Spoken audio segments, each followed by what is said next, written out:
I Général Jean Ravelonarivo no notendren'ny filoha ankehitriny ho Praiminisitra vaovao omaly fa 14 Janoary 2024. Miverina hatrany anefa ny ady hevitra ny amin'ny mamaro anisan'ny PMP ao amin'ny antoenimera-pirenena na ny vondrony atoko 5 vao nitambatra.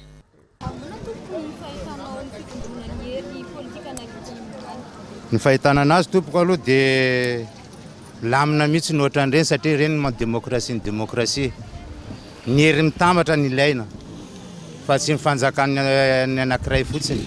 Fahitako an'ireny aloha dia na reny ny zavatra miseho na tsy reny tsy hitako tony ampiova zavatra firenena aty satria tsy hitako mihitsy hoe olona manana fitiavan-tanindrazana amin'izy ireny foatra fitiavan-tena ny hitako.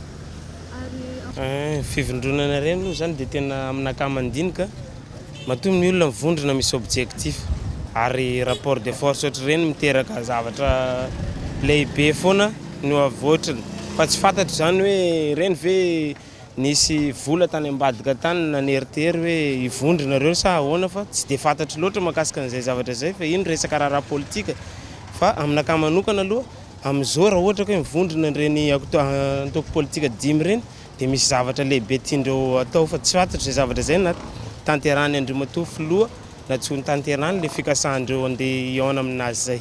Raha ny fahitan'ireo olom-pirenena sasantsasany dia voaosy tanteraka hoy izy ireo ny lalam-panorenana tamin'ity fanendrena Praiminisitra vaovao ity. Etsy ankilany kosa misy ny manana fomba fijery hafa tamin'iny nanendrena Praiminisitra iny.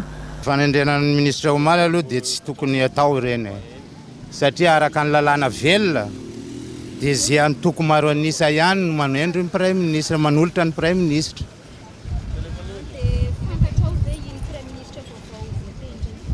Say ara tsy sasako na voakatoandro ara iny Praiminisitra iny fa sasakalina amin'ny période torimaso aiza koa nahitana an'iny. Avao amin'ny andro mazava hita ny be sy ny maro fa tsy 11h matinale anao vao moka an'ireny. Zay morontsiraka nefa miasa aloha amin'ny cyclone fa tsy azonay onona tsony reny amin'ny 11h reny fa miasa aloha amin'ny cyclone. Fa avao amin'ny andro atoandro rehefa misy mivavao ohatran'ireny fa tsy sasakalina. Fahitako azy manokana zay lefa eo atao hoe mavita jiaby ary atao hoe tsy mavita ihany koa fa eo tsika mahita an'izay ataony. Fantatrao ve iny olom-baovao voatendry? Tsy fantako iny. Ministra zany somary manjavozavo ihany ilay satria atakilany tsy maneky ny atony tsy haiko maneky tsy fantako tsony ilay satria ny voalaza manko hoe zao be ny be vondrona indrindra no azo lazaina hoe manendry ny Praiminisitra nono. Anefa zava-misy amin'izao fotoan'izao ny filoham-pirenena ireny nanendry anazy dia tsy haiko ve akasitrahan'zareo ve sa tsy akasitrahan'zareo dia tsy haiko hoe hitantsika eo ny toerana manahoana ny toerana mikasika an'izay.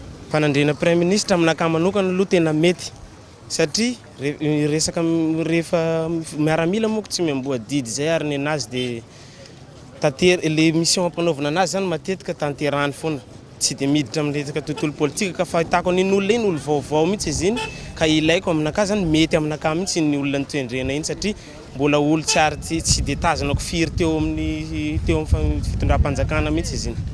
Ny amiko manokana aloha andararana filoha no nametraka an'iny matoa ny ala le teo tsy nahavita izay tokony hampanaovina azy dia matoa iny voafidin'ny filoha mety havita anafaka ny Madagasikara amin'izao olana izao.